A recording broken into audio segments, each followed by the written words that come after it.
निमनागन नागन ओ अस्सलाम वालेकुम फ्रेंड्स, कैसे हैं आप सब। अल्लाह ताला से दुआ है कि आप सब खैरियत से हों। चैनल पर जो लोग नए हैं तो प्लीज़ सब्सक्राइब ज़रूर कर लीजिएगा और मेरे सब्सक्राइबर्स का हमेशा की तरह बहुत बहुत शुक्रिया। दोस्तों, मरियम फ़ाहद ने नीनू से रिलेटेड एक फ़नी वीडियो बनाया था और उसमें नीनू को कॉपी करने की कोशिश की थी एक फ़न वे में, और हम सबको बहुत अच्छा लगा था, हमने इन्जॉय किया था। और इसी तरह फ़न वे में आप अगर जो है वो किसी को कॉपी करते हैं तो मेरे ख्याल से वो ज़्यादा बुरी बात नहीं है। हाँ, अगर कोई चीज़ मिसाल के तौर पे एक दो चीज़ें अगर उसमें से अच्छी नहीं लगी हो नीनू को और नीनू ने उनके ऊपर रिएक्ट किया हो तो ऐसी बात नहीं है कि मरियम को भी बुरा लगे। लेकिन यहाँ पर उसको इतना सीरियसली ले लेना कि उसके ऊपर 2 दिन हो गए, आई थिंक 2 या 3 दिन हो गए, नीनू को ज़रा सुकून नहीं है, ज़रा चैन नहीं है। उसको समझ नहीं आ रही कि वो मरियम फ़ाहद को कौन से अलकाबात, कौन से अल्फाज, कौन सी मैं कहती हूँ कि किस किस चीज़ से नवाज़ देना। मतलब सुकून नहीं आ रहा, उस बंदे को चैन नहीं आ रहा। और मैं तो उसको ये मशवरा दूंगी कि भाई थोड़ा सा आपको इग्नोर मोड पे रखना चाहिए था। फ़न वे में बात की है, आप लोग इतने बड़े बड़े यूट्यूबर्स हो भाई, अगर आप लोगों के लिए अगर किसी ने मिमिक्री कर ली या थोड़ा सा फ़न वे में आपको कॉपी कर लिया तो उसको इतना सीरियस ले रही हैं आप, और आगे क्या करेंगी लाइफ में। खैर, काफ़ी सारी चीज़ें उन्होंने बोल डाली। कल अपने हस्बैंड के चैनल पर बैठ के इन्होंने एक ठीक ठाक बकवास सा रिएक्शन बनाकर अपलोड कर दिया और उसके बाद आज भी अपने व्लॉग के अंदर जो है इस रिएक्शन को दोबारा से ऐड कर लिया। अच्छा, एक मज़े की बात बताऊँ, कल से मैं इसका स्क्रीनशॉट लेने की कोशिश कर रही हूँ। कल से तो खैर मुझे याद नहीं था इसके, कल जिसके हस्बैंड के साथ इसका रिएक्शन आया था उसमें तो मुझे बिल्कुल ध्यान ही नहीं था स्क्रीनशॉट में। ज़ाहिर में थंबनेल बनाना होता है तो स्क्रीनशॉट्स ले लेते हैं हम, लेकिन यकीन करें कि आज जो मैंने इसके स्क्रीनशॉट्स लिए उनमें से कोई मैं थंबनेल पे लगाऊंगी, ये यकीनन इसे बुरा लग जाएगा। लेकिन सीरियसली कोई एक पिक्चर भी ऐसी नहीं है कि जो सुकून में हुई है बंदी। मतलब जितनी मैंने इसका स्क्रीनशॉट मैंने इसके क्लिक किए हैं सब में अजीब सा मुंह बना हुआ है, इतना मुंह भी इसका सूजा हुआ और मुंह जो है वो खुला हुआ और एक्सप्रेशन भी इतने अजीब से आ रहा है जैसे या तो ये रो रही है या इसको कुछ हो गया है, कोई इसको साइकोलॉजिकल इशू हो गया। मतलब ये बंदी इतनी सीरियस तौर पर बेचैन हो गई है, इतनी सीरियसली मैं कहती हूँ कि इस बंदी ने उस एक फ़नी वीडियो को इतना सीरियस ले लिया है कि वो इसके आसाब पे सवार होगी। इसके फेस एक्सप्रेशंस और इसका जो है मैं कहूँगी कि दिमागी संतुलन भी इस वक्त जो है वो मिला जुला सही है, क्योंकि कोई भी एक सिंगल पिक्चर भी इसकी ऐसी नहीं मैं खींच सकी जिसका मैं कहूँ कि चलो ये थंबनेल पे लगेगी। अब जैसी आई हैं नीनू जी, आपको वो कबूल नहीं होंगी, वो आपकी पिक्चर्स हैं और ऐसी ही। खैर दोस्तों, मुझे बड़ी हंसी आ रही थी जब नीनू जो है वो कह रही थी मरियम फ़ाहद के लिए सस्ती करीना कपूर और उसके अलावा पता नहीं और क्या क्या कह रही थी यार, पता नहीं बुढ़ी और पता नहीं तुम्हें लोग बुढ़ी कहते हैं और तुम्हें लोग बंदर कहते हैं और पता नहीं क्या क्या कहते हैं।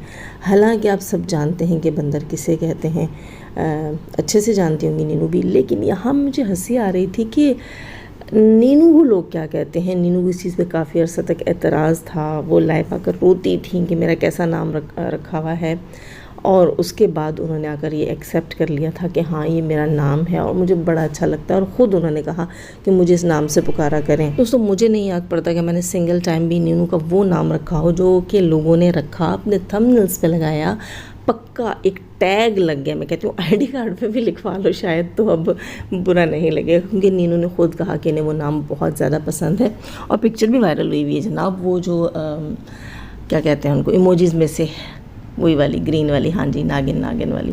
खैर, तो ये इनका नाम तो थंबनेल्स पे भी वायरल हो चुका है, इनका नाम तो इतनी पब्लिक ने पक्का कर दिया। हाँ, अगर मरियम को इन जैसे कुछ लोगों ने अपने मन चाही मर्ज़ी से कोई भी उल्टे सीधे नाम दे दिए हैं तो इसका मतलब ये तो नहीं है ना कि भाई मरियम इनके जितनी उस नाम से वायरल हुई। ना ना ना, नीनू आपकी जगह, नागिन की जगह कोई नहीं ले सकता, वो जो नागिन नेम है। अच्छा, खैर, यहाँ मैं बात कर रही थी कि नीनू कह रही थी अब कोई नहीं बचेगा, अब जो जैसा करेगा उसको मैं वैसा जवाब दूंगी। तो नीनू, आपसे पहले कौन बचा है ना नीनू, बताना पसंद करेंगी कि आपसे पहले कौन बच पाया है। नीनू के वार का तो पानी भी नहीं मांगता। ऐसा ही है ना, वो कहते हैं ना, उसका डसा तो पानी भी नहीं मांगेगा, ऐसा ही होता है। तो आप ये बताना पसंद करेंगी कि ये फ़र्स्ट टाइम तो नहीं है, लेकिन आप ये बताना पसंद करेंगी कि आपसे अब तक महफूज कौन है और बचा कौन है। नीनू साहिबा जो कह रही थी कि मरियम फ़हद को मदीना से निकाला गया और दोनों हस्बैंड वाइफ इस बात को कह के बड़ा एंजॉय कर रहे थे, बड़ा खुश हो रहे थे। तो छोटी सी यहाँ पर मैं आपको इन्फो दे दूँ, बल्कि आपकी नॉलेज में इजाफ़ा कर दूँ ना, आपको मतलब आइंदा के लिए आसान रहेगा। मरियम फ़हद मदीना मुनव्वरा में या मक्का मुअज़्ज़मा में नहीं रहती थी, मरियम फ़हद जद्दा में रहती थी। तो मैंने कहा आपकी नॉलेज में इजाफ़ा कर दूँ, वो जद्दा में रहती थी। और अगली बात क्या मुझे आपकी नॉलेज में लानी थी कि उन्हें निकाला नहीं गया था, ठीक है, वो डिपोर्ट नहीं हुए थे, उन्होंने ख़ुद रिज़ाइन दिया था। ये बात वो भी बारहा बता चुकी हैं, मैं भी बता चुकी हूँ, और इसके अलावा और भी कई यूट्यूबर्स ये बता चुके हैं कि मरियम फ़हद के हस्बैंड जो हैं उन्होंने अपने बॉस के रवैये से तंग आकर अपनी जॉब जो है वो ख़ुद छोड़ी थी, ख़ुद रिज़ाइन दिया था। उस वक्त उन दोनों के बीच में ऐसी कोई बात हुई थी, उन दोनों के दरमियान ऐसा कोई उस वक्त ऑफिस का इन्वायरमेंट बन गया था कि मरियम फ़हद के हस्बैंड ने वहाँ जॉब छोड़ना ज़्यादा मुनासिब समझा। और जाहिर सी बात है, जब आप किसी दूसरे कंट्री में रहते हैं और आप जॉबलेस हो जाते हैं तो आप वापस अपनी ही कंट्री में आते हैं। वो पाकिस्तान नहीं था कि अगर एक जॉब छोड़ दी तो वहीं बैठे बैठे दूसरी जॉब बड़े आराम से मिल जाएगी, या नहीं भी मिली कुछ अर्सा तो वहाँ आराम से वक्त गुजर जाएगा। नहीं, वो दूसरा कंट्री था, वो गैर मुल्क था, और वहाँ रहना बग़ैर जॉब के मुनासिब नहीं था पूरी फैमिली के साथ। इसलिए वो सऊदीया ख़ुद छोड़कर पाकिस्तान आ गए। तो उन्हें निकाला तो गया नहीं है, तो आप किस बात की खुशी मना रही थी। और दूसरी एक चीज़ मदीना से रिलेटेड, मदीना में तो वो लोग भी रहते हैं ना जो ITP पे आकर बड़े धड़ल्ले से कहते हैं मैं डैश हूँ, मैं डैश हूँ। वॉइसेस चल रही हैं, मैंने डैश किया है। और मुझे तो हैरत होती है सऊदी कानून के ऊपर, सऊदी गवर्नमेंट के ऊपर, और वहाँ की जो है मैं कहूँगी कि इस तरह के लोगों के ऊपर जो कानून से और इदारों से रिलेट करते हैं और आकर बताते हैं कि यहाँ पर जनाब हम बड़ी जो है वो कानून की पासदारी करते हैं और हम लॉ को इम्प्लीमेंट बड़ा करते हैं। वहाँ उनका नेट यूज़ करते हुए उनकी सिटी में बैठकर और उनके कंट्री का IP एड्रेस यूज़ करते हुए कोई शख्स यहाँ पर आकर अपने गुनाह को चीख चीख कर बताता है, और वो मदीना में रह रहा है और उस पर जो है वो कोई एक्शन नहीं लिया जाता। खैर, लेकिन मैं यहाँ एक बात बता दूँ कि उस जैसे बड़े बड़े लोग, बड़े बड़े गुनहगार लोग, जवान बच्चों के होते हुए चीख चीख कर, चिल्ला चिल्ला कर अपने स्याह करतूत बताने वाले और उनकी बीवी मदीना में मनाई जाने वाली रंगरलियाँ जो है वो पब्लिक को बताने वाली औरत, वो तमाम फैमिली जो है जब वो मदीना में रह सकती है, उसके अलावा अपनी बीवी के साथ बदसलूकी करने वाले लोग जब वो मदीना में रह सकते हैं, तो ये आप और हम डिसाइड नहीं करेंगे कि मदीना मुनव्वरा मक्का मुअज़्ज़मा में कौन लोग रहेंगे। और पूरे सऊदीया में मदीना और मक्का के अलावा पूरे सऊदीया में बहुत से लोग रहते हैं, बहुत से गैर मुस्लिम लोग भी रहते होंगे। तो ये कहना कि पूरे सऊदीया में जो है वो कौन रह सकता है और कौन नहीं रह सकता, ये आप और हम डिसाइड नहीं करेंगे, ठीक है। और सऊदीया में से अगर कोई जॉब छोड़कर आ जाता है, वो कंट्री जो है वो छोड़कर आ जाता है, इसका मतलब ये नहीं होता कि वो गुनहगार था इसलिए जो है वो सऊदीया से आ गया तो उसे नहीं निकाला, ठीक। खैर, तो ये मोहतरमा क्या कह रही थी नीनू साहिबा कि ये इसके अमाल का नतीजा है और इसलिए जो है इसके साथ ये हुआ, और ये कहा कि मरियम फ़हद तुम्हारे साथ जो कुछ हुआ है वो तुम्हारे अपने अमाल का नतीजा है, तो पता नहीं तुम्हारे करतूत हैं। तो आप अपने बारे में भी तो बताइए नीनू, आपके साथ जो 1 साल से हो रहा है, कभी आप कुछ खा के आ जाती हो, क्या कहते हैं, मैं खा के मर जाऊँ, तो कभी आप कुछ खा के आ जाती हैं, कुछ पी के आ जाती हैं, उसके अलावा कभी कभी आप जो है लाइव आ जाती हैं और आप रोती धोती हैं और आप कहती हैं मुझे यूज़ किया। अच्छा, अब से कुछ देर पहले जिनका व्लॉग आया उसमें कहती हैं कि मैं इसलिए ऐसे करती हूँ, मैं कोई एक्टिंग नहीं करती और मैं इसलिए ऐसे करती हूँ अपने व्लॉग में क्योंकि मुझे बहुत अच्छे से मेरी मम्मी ने और मेरे हस्बैंड ने बहुत अच्छे से मुझे रखा हुआ है। तो मेरी जान, वो जब आप रोती धोती आती हैं और जब आप कहती हैं कि मुझे सब ने अपने मतलब के लिए यूज़ किया और अब मैं किसी का राज नहीं छोड़ूंगी और मैं सब लाकर बताऊंगी, तो फिर आप बताएं ना, तब आप रोती धोती क्यों आती हैं और वेरी नेक्स्ट डे जो है वो आपकी बोलती बंद हो जाती है और आपको फिर से अपनी ड्यूटी पर लगा दिया जाता है। बकौल आज़म सागर के, मिस्टर आज़म सागर के बकौल आपने उनको बताया था कि आपको आपके अब्बू, आपके भाई मार पीट कर और आपको कहते हैं फ़लाँ को कॉल करो, फ़लाँ के लिए वीडियो में ऐसा बोलो, फ़लाँ को फ़लाँ के बारे में ऐसे बताओ, है ना। आपने तो ये कसर भी नहीं छोड़ी, अपने बाप और अपने भाइयों को बदनाम किया कि अब तक मैंने जो गलतियाँ, जो मिस्टेक्स की हैं वो सब की सब मुझे मेरे भाइयों और मेरे बाप ने पीट पीट के करवाई हैं। तो घर वालों की मोहब्बत और प्यार से रखा हुआ वो सब कहाँ गया? सब पल में तोला पल में माशा, खुद ही भूल जाती हो। और एक हम कितने काम हैं और भी गम है ज़माने में नीनू के सिवा, लेकिन याद कराना पड़ता है, यहाँ सबको बैठ के याद करवाना पड़ता है कि बीबी पहले क्या क्या बोला है वो तो याद कर लो। एक उंगली दूसरी की तरफ कर रही हो तो चार अपनी तरफ भी जा रही हैं। अपने पूरे ख़ानदान की इज़्ज़त का जनाजा निकालने में नंबर 1 रही हैं आप। उसके बारे में क्या ख़्याल है? मरियम फ़हद तो यहाँ सिर्फ रिएक्शन देती हैं, कभी अपने ख़ानदान के बारे में कोई ऐसी चीज़ आकर उन्होंने पब्लिकली नहीं की जिसके लिए उसकी फैमिली, उसके ख़ानदान को शर्मिंदा होना पड़े। और आप तो वॉइस मैसेजेस के ऊपर, कॉल्स के ऊपर अपनी एक्स भाभियों की कहानियाँ, स्टोरियाँ, ताले चाबियाँ, पता नहीं क्या क्या सुनाती नहीं हैं। तब तो आप मरियम फ़हद के तरले और मिन्नतें कर रही थी कि खुदारा बातें बाहर मत आएँ, कुछ लिहाज कर लो। अच्छा हाँ, आज धमकियाँ भी दे रही थी, आज नहीं कल, हाँ कल धमकियाँ भी दे रही थी। 5 स्टार होटल जब खाने पे बुलाया था सितारा को, तो मुझे क्या कहा था? बता दें, ये तो आपकी बीमारी है, आपने कुछ ना कुछ तो करना होता है तो कर दीजिए, अपना ये शौक़ भी पूरा कर लो नीनू, क्योंकि ऐसी हालत में पेट जो है वो हल्का रखते हैं, पेट पर बोझ नहीं डालते ज़्यादा। और दोस्तों ये नीनू बड़ी नॉटी है, इसको कोई बात पता चल जाए या इसके माइंड में कुछ आ जाए, वो फिर इसके पेट में सुकून से नहीं होता। इसे कहीं ना कहीं जाके उसे वो क्या कहते हैं, यड़कना होता है, निकालना होता है, उगलना होता है। तो अगर ये नहीं उगलेगी तो फिर आने वाले बच्चे की सेहत पर बुरा असर पड़ेगा। तो नीनू उगल डालो, सब बोल डालो। वैसे बाकी क्या बचा है? और हाँ एक और चीज़ दोस्तों, उस पर भी मुझे बड़ी हंसी आ रही थी।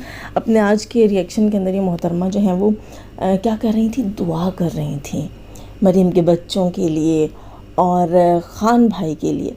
तो थोड़ा सा मैं इसको याद दिला दूँ, जब भी मुझ पर कोई रिएक्शन देने लगे तो मेरे कल का रिएक्शन ज़रूर देख लेना। मैंने तुम्हें मुबारकबाद भी दे दी थी और शायद दुआएं भी दे दी थी, आज भी दे देती हूँ कि तुम्हारी प्रेगनेंसी अल्लाह तुम्हें बहुत मुबारक करे और तुम्हारे आने वाला बच्चा सेहतमंद हो, ज़िंदगी वाला हो, तुम लोगों के लिए बहुत सारी खुशियाँ लेकर आए और अल्लाह करे उसके आने से इसकी मम्मी को भी थोड़ी अक्ल समझ आ जाए, थोड़ी सी बड़ी हो जाए, नॉटी गर्ल, अब बड़ी हो जाओ।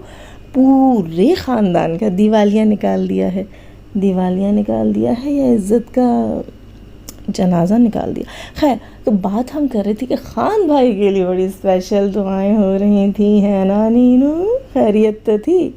ख़ान भाई के लिए दुआएं कर रही थी आप, और आपने ये सोचा है कि आपका पूरा ख़ानदान आपको अब तक किसकी दुआओं से झेल रहा है? अरे भाई, आपके ख़ानदान को दुआ की नहीं, दाद की ज़रूरत है। दाद मतलब तारीफ़, समझ रही है ना? तारीफ़ की ज़रूरत है कि वाह क्या ख़ानदान है, इस जैसे को झेला, इतने सालों से झेल रहे हैं। कैसे कैसे कांड, कल मरियम को कह रही थी ना, आपके करतूत भूल गई नीनू, आपने तो अपने सारे कांड, सारे करतूत खुद आके बताए, अपने भी, अपनी मम्मी के भी। फिर आपको बुरा लगता है, मेरी मम्मी को क्यों इंटरफेयर कर रहे हो? फिर आप कहती हैं कि आप मुझे बड़ी लगती हैं, अपनी मम्मी की उम्र की लगती हैं। तो जब लोग आपकी मम्मी को ट्रोल करेंगे तो फिर आप कहेंगे मेरी मम्मी को क्यों ट्रोल किया गया? बकौल आपके, वो तो आपकी मम्मी की उम्र की हैं। तो मम्मी ने शादी रचाई। तो फिर क्या कहते हैं, पता नहीं कौन सी लगाम और पता नहीं कौन सी वो, तो बताएं मुझे। अच्छा लगेगा? नहीं लगेगा ना नीनू। तो इतनी बात किया करें जितनी बर्दाश्त कर सकें। वैसे बिल्कुल बर्दाश्त नहीं है बंदी में। छोटे से एक फ़नी व्लॉग को इस बंदी ने 2 दिन से इतना सीरियस लिया हुआ है कि उसको समझ नहीं आ रही है क्या बोले। हालांकि इसके अपने किस्से, अगर देखा जाए, मुझे इतने लोगों ने मैसेजेस किए, इंस्टा भरा पड़ा है जहाँ पर लोग ये कह रहे हैं कि नीनू को बताओ कि मरियम फ़ाहद के साथ जो हुआ वो तो तुम ही लोगों ने किया। और हुआ भी ये कि ज़्यादा तंग आकर उन्होंने जॉब छोड़ दी, ठीक, लेकिन अपने बारे में बताओ कि तुम्हारे करतूतों से क्या क्या हुआ। छोटी सी उमरिया में हेटर्स सब किससे सुनाते हैं, तुम्हारी अपनी फ्रेंड्स सुनाती हैं कि बाजू देख लो, निशान देख लो, और पता नहीं क्या घर से लेके भाभी का भाग गई, कोई रिंग शिंग चुरा के भागी, और फिर अगला साथ रहकर कुछ दिन भाग गया, और फिर पता नहीं क्या क्या, सब कुछ मुझे तो अब सही से याद भी नहीं है। बहुत कुछ नीनू आपने यहाँ आकर पब्लिकली ख़ुद अपने बारे में बताया, अपनी मम्मी के बारे में बताया, उसके अलावा अपनी भाभी के बारे में भी बताया, और आगे पता नहीं क्या क्या बताने वाली थी, लेकिन पता नहीं किसने लाम वाली खींच ली, खींच ली किसी ने। खैर दोस्तों, मुझे नहीं लगता कि ये वाला रिएक्शन नीनू झेल पाएगी। वैसे नीनू अब तो माँ बनने वाली हो, और एक माँ को बहुत कुछ झेलना पड़ता है, बहुत कुछ बर्दाश्त करना पड़ता है। सो चिल करो और सब कुछ को बड़ा फ़न में लो यार। अगर इतनी सीरियस हो जाओगी तो बच्चे पे पूरा असर पड़ेगा। चीज़ों को फ़न वे में लो, इतना सीरियस मत लो।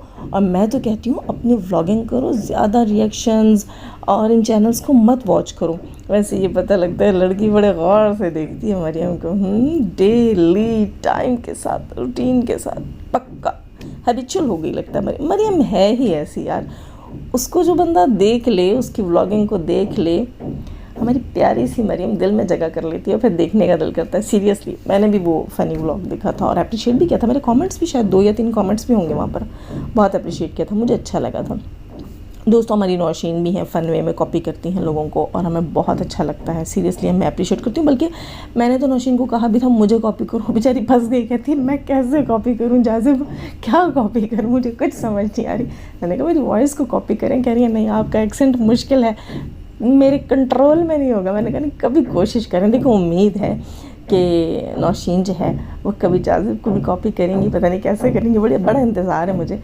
और यार मुझे तो खुशी होती है, पता नहीं नीनू को क्यों बुरा लग गया, हालांकि उसमें कुछ बुरा तो था ही नहीं, हमने तो बड़े फ़न वे में लिया था। खैर नीनू, अगर मेरी कोई बात बुरी लगी हो तो उसके लिए सॉरी, क्योंकि मैं किसी न्यू मॉमी को बिल्कुल भी परेशान नहीं करना चाहती, और न्यू मॉमी का बिल्कुल भी दिल नहीं दुखाना चाहती, ठीक है ना मॉमी, और सॉरी नीनू। खैर दोस्तों, लाइक करके जाइएगा, और नए हैं तो सब्सक्राइब कीजिएगा, बेल आइकन पर क्लिक कीजिएगा, ऑल की नोटिफिकेशन को भी क्लिक कीजिएगा, और मेरी हर नई आने वाली वीडियो को प्लीज़ फुल वॉच कीजिएगा, बड़ा मज़ा आने वाला है आपको। खैर दोस्तों, जाने से पहले हमेशा की तरह दुआ, अल्लाह ताला हमें आसानियाँ अता फरमाए, आसानियाँ बांटने की तौफीक अता फरमाए, और शैतान सिर्फ मर्दों और औरतों से रखे हमें, हमारे चैनल, हमारे पैनल, हमारी फैमिली, हमारी कंट्री को महफूज। आमीन तुम आमीन। अपना बहुत सारा ख्याल रखिएगा, अपनी दुआ मुझे भी याद रखिएगा। अल्लाह हाफिज़।